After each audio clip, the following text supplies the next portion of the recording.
આજ મોજ મારે મોજ મારે રે એ લહેરું ચડે લખલૂટ દરિયામાં લહેરું ચડે એ લખલૂટ દરિયામાં જ લૂટ તારે રે હવે મોજ મારે ભાજ મોજ મારે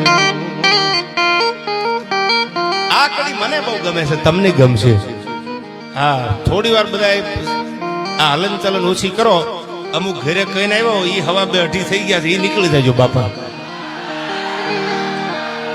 એ પાછા મિસ કોલ પડે પેલા નીકળી જાય ઉતાવળ એટલી હોય એ એકચ્યુઅલી માં કહીને આવ્યો તમે આટલા વાગે તો આવી જવાના અને એ પાછા ત્યાં ટાઈમે ટચ થઈ જાય કારણ કે ગરજ ભૂંડી છે ને નામદેવ બાપુ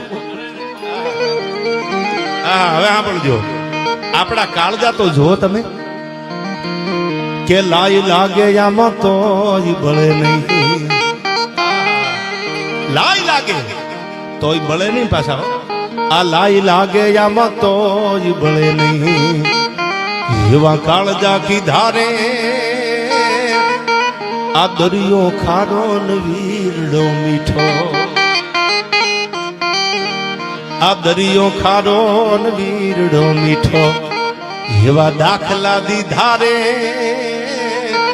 તોય આપણે દાપણ વાપરી તોય આપણે એમ કે આવું ન બને એકચ્યુઅલી આમ ન હોય એકચ્યુઅલી આમ ન હોય દરિયો ખારો પાછો વીરડો મીઠો એવા તો એને દાખલા દીધા આથી બીજા પ્રમાણ આપણે ક્યાં ભગવાન આગળ નામદેવ બાપુ માંગવાના છે આ પ્રમાણ આપ્યા નગા લાખા બે નર ભલા અને પશ્ચિમ જરાના પીર ઉત્તર દક્ષિણ પૂર્વ અને પશ્ચિમ આ બે જેવા ઓલિયા થયા નગા લાખા બે નર ભલા પશ્ચિમ જરાના પીર ખારા જળ મીઠા કીધા અને હુકી નદીએ ચલાવ્યા નીર જ્યાં વરસાદની આશા ન હોય નદી નીકળવાની આશા ન હોય અને હાથમાં માળાનો બેરખો લઈને બેસી જાય અને પછી જે ભર ઉનાળામાં નદીઓ હાલે તો માનું દ્વારકા વાળો ભેળો હાલ્યો છે આવા સંતોની આ ભૂમિ છે એવી વાતો કરવા આપણે બળ્યા છીએ અને ત્યારે મને યાદ આવ્યું દરિયો ખારો પાછો વીરડો મીઠો એવા તો દાખલા દીધા હવે સાંભળજો આ કડી હા ગામડા ગામની દીકરી હતી મોરારદાન પરણીને હારે ગઈ હગો ભાઈ નહીં અને પછી ગામમાંથી કોઈ રાખડી બાંધી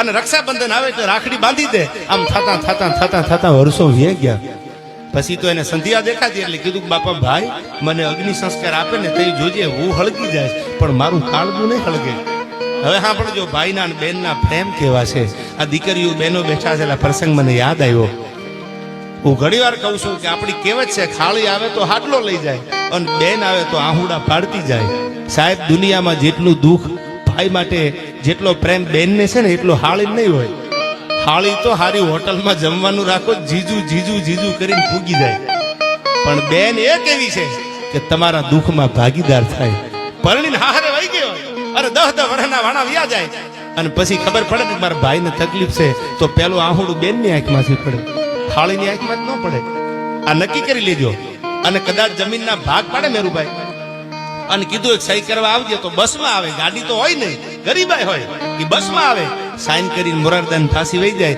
કોઈ ભાઈને એવું નથી કીધું કે આમાંથી 2 કરોડ આપ તો સાઈન કરું ન કરું આવું સમર્પણ દુનિયામાં દીકરી બેન સિવાય કોઈ નહીં કરે એટલે આમાં કીધું છે ઓલા જીભના માનેલા ભાઈને કીધું હો કે જોજે મને હળગાવે તેથી હું હળગી જાય પણ મારું કાળજું નહીં હળગે એમ કે આ શું કામ કે મને નભાઈ બોલી દુનિયાએ મેણા બહુ માર્યા છે અને તેથી આ કડીમાં કીધું દાન લગાડી કે છે કે લાઈ લાગે આમાં તો બળે નહીં એવા કાળજા કી ધારે આ દરિયો ખારો ને વીરડો મીઠો એવા દાખલા દીધારે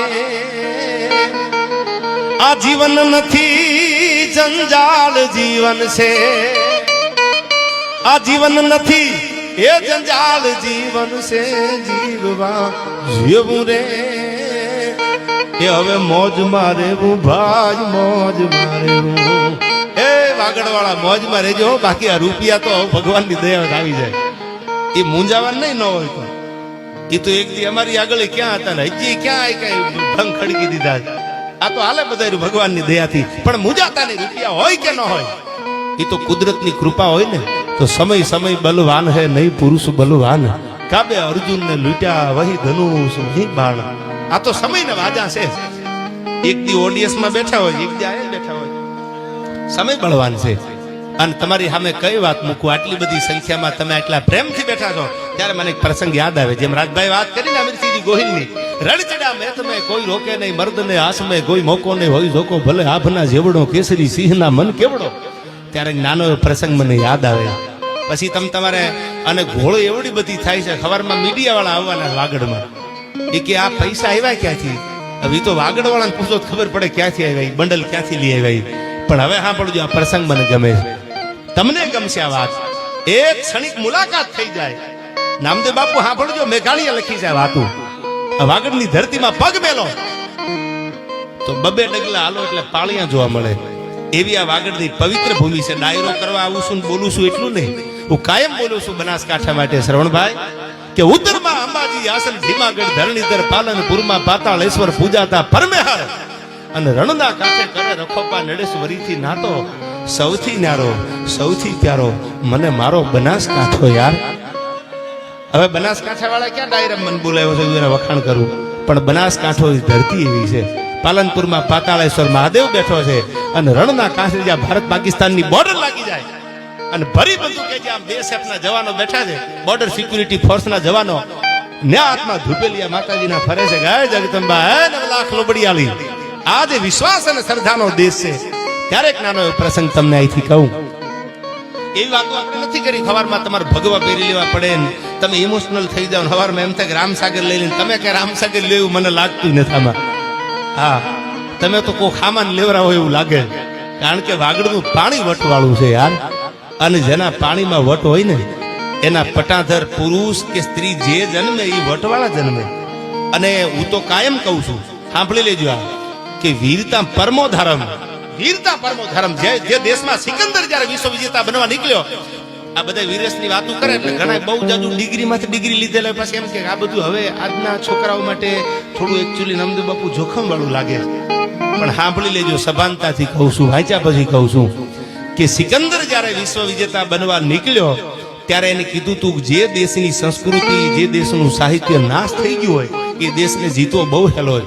કારણ કે એને એની પરંપરાની ખબર નથી. દેશને કેમ બચાવી શકે? ભારત ભૂમિ એવી છે. સિકંદરને કોઈ હરવો હોય તો ભારતમાં રાજા પોરસે હરવો છે. સિકંદરને હારીને પાછું જવું પડ્યું હતું. આ ભારતની ભૂમિ છે. પોરસે એની સામે લડાઈ કરી અને હરાવી દીધો સિકંદરને. શું કામ? આ ધરોહરની ખબર છે, આ શિવાજીની ખબર છે, મહારાણા પ્રતાપની ખબર છે, આ વર્ણવા પરમારે જે માથું આપી દીધું એની આપણને ખબર છે. આ વસરા સોલંકીએ ગળામાંથી વરમાળા કાઢી અને ગાયું માટે હાથમાં તરવાર લીધી એની અમને ખબર છે.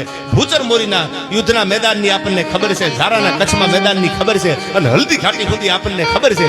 એટલે આપણે કોઈને આંબા નથી દેતા. શું કામ? વીરતા પરમો ધર્મ. સ્વામી સચ્ચિદાનંદ કહેતા વીરતા પરમો ધર્મ. પણ હવે સાંભળજો, આ વાત તમને કરું, આ ઉતારવા જેવી વાત છે. આમાં ઉતરે તો ખીચા મૂકતા જજો, બાકી આકાને આકાને સાંભળતા જજો. કેવી વાત છે? આ હાજનું ટાણું થઈ ગયેલું. ધીરે ધીરે ધીરે ધીરે ધીરે ધીરે ભગવાન ભાણ હુરદાદો રંડાદેના ઓરડે દૂધના કટોરા પીવા જવાની તૈયારી કરે. વાર્તાનો માહોલ છે એટલે નામદેવ બાપુ વાર્તા કહી દો અહીંથી. એટલે રાજભાઈ કીધું ને એમ કે કોઈને એમ થાય કે લાંબી વાર્તા, પણ હવે સાંભળવાની ધીરજ નથી રહી. એટલે અમે લાંબી કલાકની, 1.5 કલાકની, 1.5 કલાકની વાર્તા નથી કરતા. બાકી તો સોરઠી બારોટિયા અને સૌરાષ્ટ્રની રસધાર ને કચ્છની રસધાર ને ઘણા તમારા આશીર્વાદથી પુસ્તકો વાંચ્યા છે. પણ ધીરજ ક્યાં? ધીરજ ખૂટી રહી છે. એટલે આ થોડી થોડી વાતો તમારી સામે કરવી પડે છે.